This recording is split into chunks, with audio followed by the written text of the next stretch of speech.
Hi hello, मी मोनिका. आजच्या व्हिडिओमध्ये तुमचं स्वागत. आणि आजचा व्हिडिओ विशेष म्हणजे नवरात्री सेलिब्रेशन याविषयी असणार आहे. तर ही मुलं हाय करत आहेत तुम्हाला, म्हणजे सुरुवात होती. त्याच्यानंतर आम्ही तारपा सॉन्ग घेतला, ते तुम्ही पाहू शकता.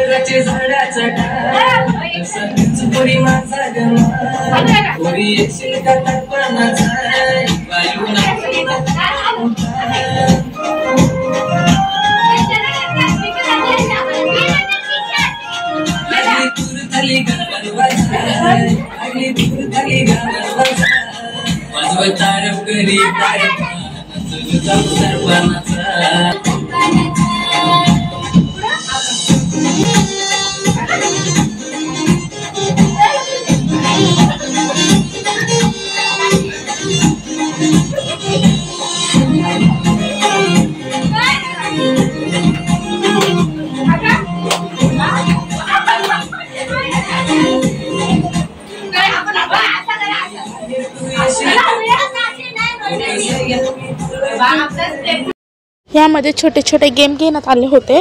म्हणजे फुगा फोडणे. फुगा हा आपल्याचा स्वतःचा सेप करायचा आणि दुसऱ्यांचा फोडायचा. दुसऱ्याने सेम करायचं, स्वतःचा सेप करायचा आणि दुसऱ्याचा फोडायचा. आणि जोपर्यंत बाकीच्यांनी सगळ्यांनी डान्स करायचा. पण याच्यामध्ये ट्विस्ट असं होतं की जोपर्यंत गाणी थांबत नाही तोपर्यंत फुग्याला काहीच करायचं नाही, तोपर्यंत डान्स वगैरे करायचा. असा हा गेमचा एक फॉर्म्युला होता. त्यामुळे हा गेम सुरू झाला. त्याच्यानंतर जे जिंकेल बाकीचे होते, म्हणजे त्यांना सपोर्ट करणारे वगैरे, असंच करता करता ते गेम एक एक एक पुढे गेले. ते तुम्ही पाहू शकता की त्यांचा आनंद.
त्यानंतरचा गेम होता की लिंबू चमचा.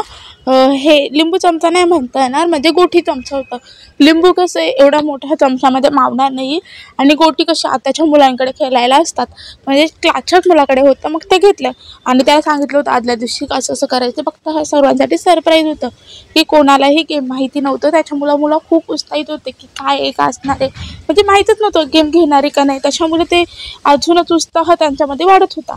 आणि मग लिंबू चमचा गोठी चमचा खेळता खेळता मग त्याच्यामध्ये एक जण जिंकला. असं फायनल राऊंडपर्यंत एक विनर होतो. आणि मग त्याच्यामध्ये पण नंतर ना बिस्किट आणि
त्यानंतर तिसरा गेम सुरू होतो तो म्हणजे बिस्किट खाणे.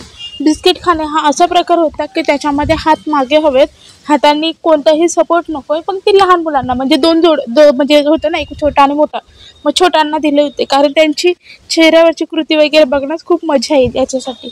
आणि काही जण तर त्यांच्याकडून प्रॅक्टिस करून घेत होते का जेणेकरून ते कसे खाणार, कोण जिंकेल याच्यासाठी. आणि मग ते त्यांचं रिॲक्शन बघून तर बाबा एवढं भारी, आनंदच गगनात मावत नव्हता. एवढं मस्त खात होते ते, कारण ते त्यांना पण अनएक्सपेक्टेड होतं हे सगळं आणि नवीन खेळ होतं. म्हणजे मी पण कधी पाहिलेलं होते, पाहिले म्हणजे यूट्यूबवर वगैरे पाहिलं, पण असं मुलाखती प्रत्यक्ष पाहण्याचा आनंद आणि रिअलमध्ये आपण मोबाईलवर बघतो त्याच्यामधला खूप फरक असतो. त्याच्यामुळे खरंच असं आनंद घेऊन जगलं पाहिजे माणसांनी. बघा तुम्ही याच्यानंतरचे पुढचे गेम कसे असतात ते. आणि हा तर हे जिंकल्याच्या नंतर आनंद का बाबा बाबा, मग ते म्हणजे आपण असं म्हणतो की मुलंच सगळ्यामध्ये